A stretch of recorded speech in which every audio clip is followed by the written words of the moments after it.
और अब वक्त है हमारे चुनाव स्पेशल शो 2024 का अंक गणित का, और आज का हमारा नंबर है 14%। ये नंबर देश की मुस्लिम आबादी का है जो लोकसभा के चुनावी माहौल में बेहद सुर्खियों में है। प्रधानमंत्री नरेंद्र मोदी ने आज ही राजस्थान की रैली में कांग्रेस पर बड़ा आरोप लगाया। उन्होंने कहा कि कांग्रेस अनुसूचित जाति, अनुसूचित जनजाति के अधिकारों में कटौती कर मुसलमानों को आरक्षण देना चाहती है। अब सवाल यह है कि क्या कांग्रेस सचमुच ऐसा करना चाहती है?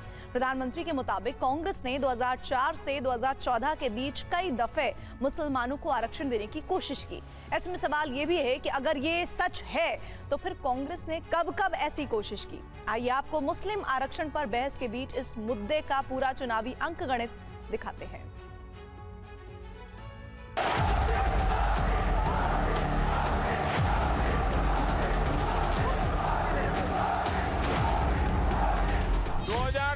से 2010 के बीच कांग्रेस ने 4 बार आंध्र प्रदेश में मुस्लिम रिजर्वेशन लागू करने की कोशिश की।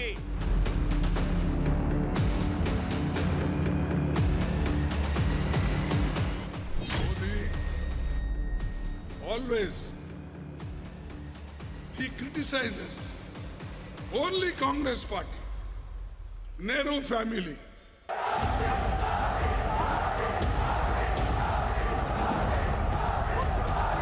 पहले दिन से तुष्टीकरण में लगी हुई। तुष्टीकरण, वोट बैंक की राजनीति एक कांग्रेस के डीएनए में है।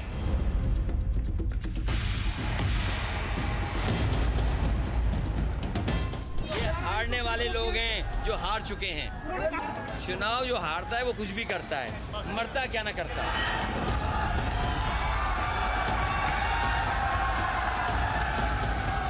जब तक भारतीय जनता पार्टी है इस देश से एसटी, एससी और ओबीसी का आरक्षण कोई नहीं हटा सकता। ये मोदी का गारंटी।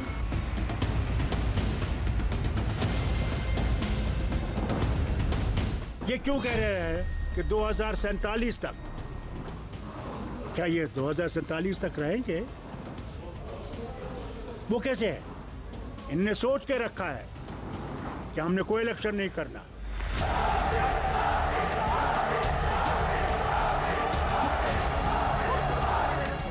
राजस्थान की तपती गर्मी में प्रधानमंत्री ने 48 घंटे के अंदर दूसरी बार चुनावी तापमान बढ़ा दिया है।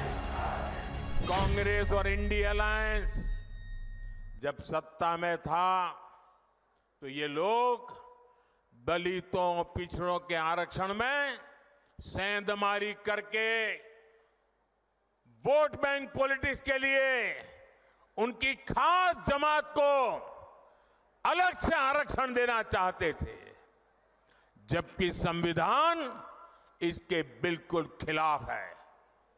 आरक्षण का जो हक बाबा साहब ने दलित, पिछड़ों और आदिवासियों को दिया, कांग्रेस और इंडिया अलायंस वाले उसे मजहब के आधार पर मुसलमानों को देना चाहते थे।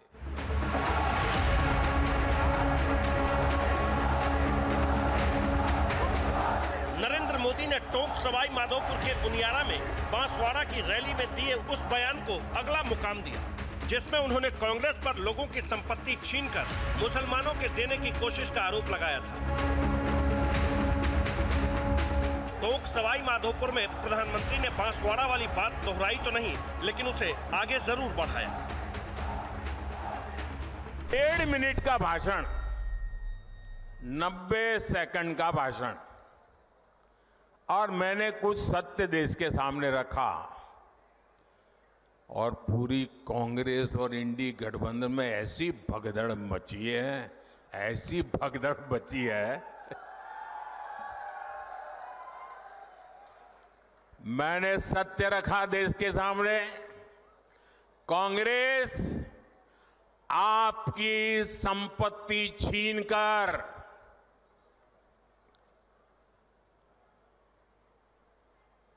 उनके खास लोगों को बांटने की गहरी साजिश रचकर बैठी है।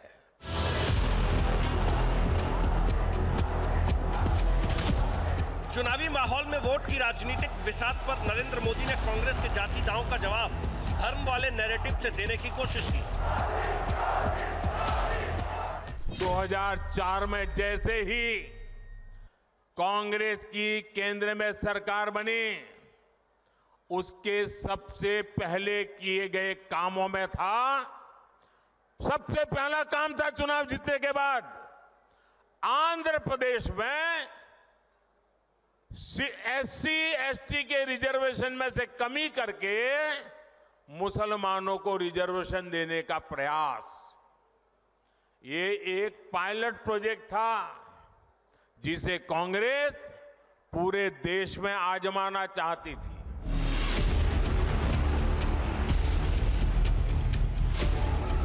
क्या सचमुच कांग्रेस ने मुसलमानों को आरक्षण देने की कानूनी पहल की थी?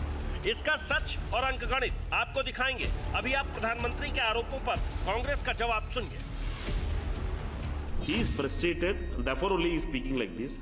One thing is that on the reservation front, Congress party is very clear. Congress party is the party which brought reservation to this country. We are convinced that reservation is the way in which we can give opportunities to those people who had denied the opportunities for thousands of years.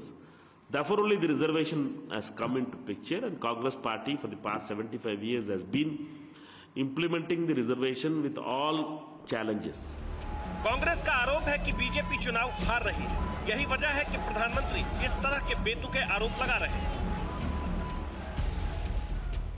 ये सच है कि कांग्रेस मुसलमानों के आरक्षण की वकालत कर चुकी है। 2009 के घोषणा पत्र में कांग्रेस ने शिक्षा और नौकरियों में देश भर में मुसलमानों को आरक्षण देने का वादा किया था। कांग्रेस के वादे के अनुसार मुसलमानों को पिछड़ों यानी ओबीसी के 27% आरक्षण में ही आरक्षण देने का विचार था।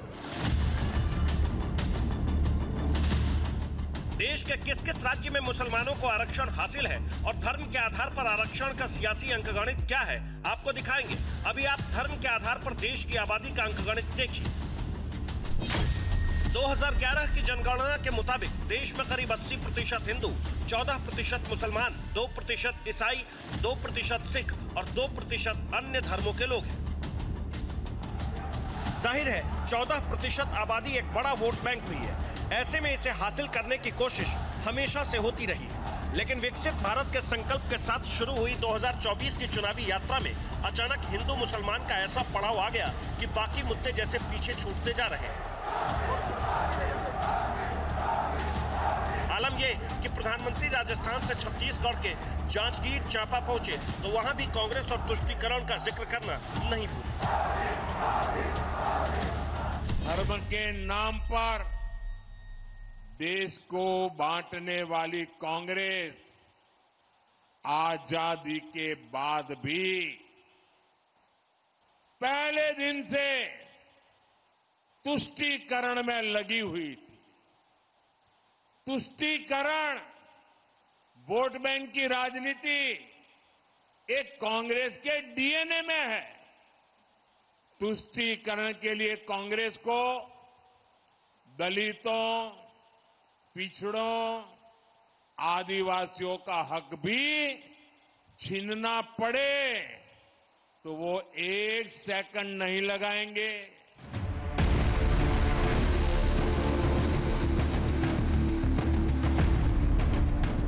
अब सवाल यह कि कांग्रेस के घोषणा पत्र में ऐसा है क्या जिसे प्रधानमंत्री ने चुनावी मुद्दा बना दिया है। तो कांग्रेस के घोषणा पत्र के शुरुआती पन्नों में ही आर्थिक, सामाजिक, जाति जनगणना और आरक्षण का 50% गैप हटाने का जिक्र है। बिहार की जाति जनगणना के बाद राहुल गांधी अक्सर ओबीसी, एससी और एसटी आबादी के अंकगणित का हवाला देकर जिसकी जितनी हिस्सेदारी उसकी उतनी भागीदारी वाले सामाजिक न्याय का जिक्र करते रहे। कास्ट सेंसस साफ दिखा देगा कि हिंदुस्तान में लोग कितने हैं, कौन है, और हम वहां नहीं रुकेंगे। उसके बाद इकोनॉमिक सर्वे होगा तो हमें यह भी पता लग जाएगा कि कितने लोग हैं, धन किसके हाथ में है, धन कहां है। यानी राहुल गांधी जिस चुनावी लड़ाई को 84 बनाम 16 का रंग दे रहे थे, उसे अब नरेंद्र मोदी ने कांग्रेस पर मुसलमानों को आरक्षण की पैरोकारी का आरोप लगाकर 84 बनाम 14 कर दिया। देश की में जब संविधान बना तब धर्म के आधार पर आरक्षण का घोर विरोध हुआ था, ताकि हमारे एससी, एसटी, ओबीसी समुदाय को सुरक्षा मिलती रहे। लेकिन उन्होंने, मनमोहन सिंह जी ने भाषण किया था और उस सभा में मैं मौजूद था मुख्यमंत्री के नाते, मुस्लिमों का देश के संसाधनों पर पहला हक है, ये मनमोहन जी का बयान है। आपको अब देश में आरक्षण का अंकगणित दिखाते हैं, फिर प्रधानमंत्री मोदी के दावे के अनुसार मुसलमानों को कांग्रेस की सरकारों में आरक्षण देने की कवायद का किस्सा भी दिखाएं।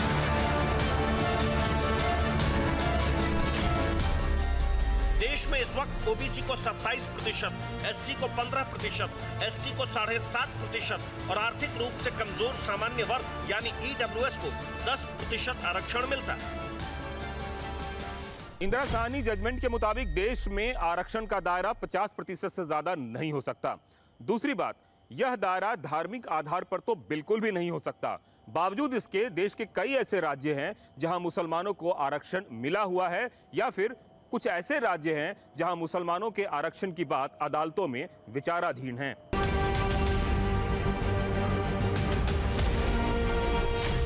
केरल में मुसलमानों को ओबीसी के दायरे में 10%, तमिलनाडु में 4%, तेलंगाना में 4% आरक्षण हासिल है। आंध्र प्रदेश में भी मुसलमानों के लिए 4% आरक्षण की व्यवस्था थी, जिस पर अभी अदालती रोक लगी है।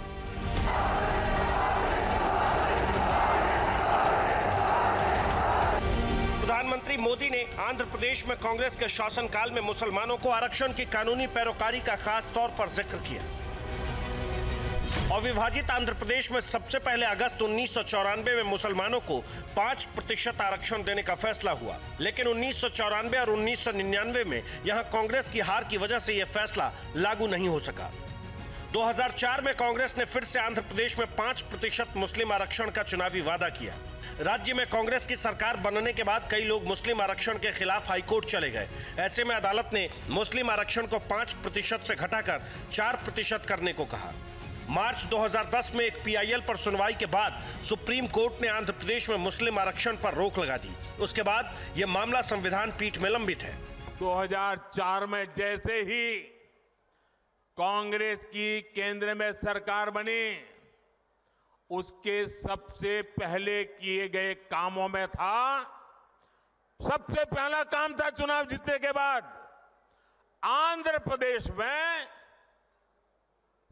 एससी एसटी के रिजर्वेशन में से कमी करके मुसलमानों को रिजर्वेशन देने का प्रयास।